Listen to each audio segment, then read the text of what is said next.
So today I'm going to propose to you guys an idea that I'm not entirely certain of myself, but seems like an interesting theory, and I want to hear your thoughts on it. You see, in the book of Proverbs, one of the things that constantly comes up as wisdom from Solomon is this idea that one should not be adulterous or submit themselves to promiscuous women. Now, in and of itself, it seems like the reason that Solomon reiterates the statement is because sexual sin is a big deal, and the fact that when you're dealing with stuff like this, where you are engaging with someone in a way that you should be engaging with them only in marriage, it binds up the souls together in such a way that no other sin would, and therefore becomes more detrimental to the spirit and to the soul when you commit these sort of acts. Now, that's not to say that you can't be forgiven or that it's somehow harder to be forgiven for those sorts of things, but rather just the consequence of sexual sin is much more different than other types of sin. And so thus it's more important to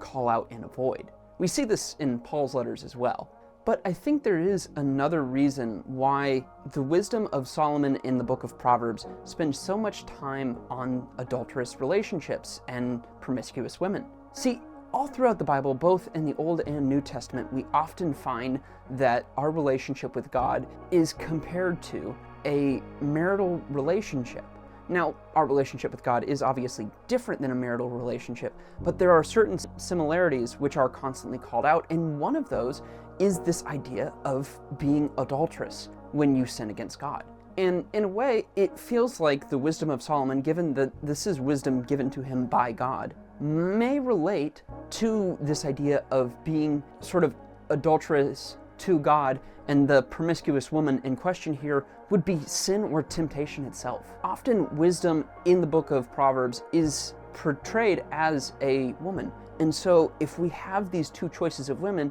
sin or wisdom, or foolishness instead of sin, as the book of Proverbs may call it, then it seems like this is embodying the same sort of conflict that we see addressed in other parts of the Bible in that allegory. So I submit to you that perhaps the adultery we should be paying attention to in the book of Proverbs is not merely a surface level adulterous relationship, though that is important, but perhaps a spiritual adultery that we need to be equally aware of. But let me know your thoughts on this, and I'll see you tomorrow.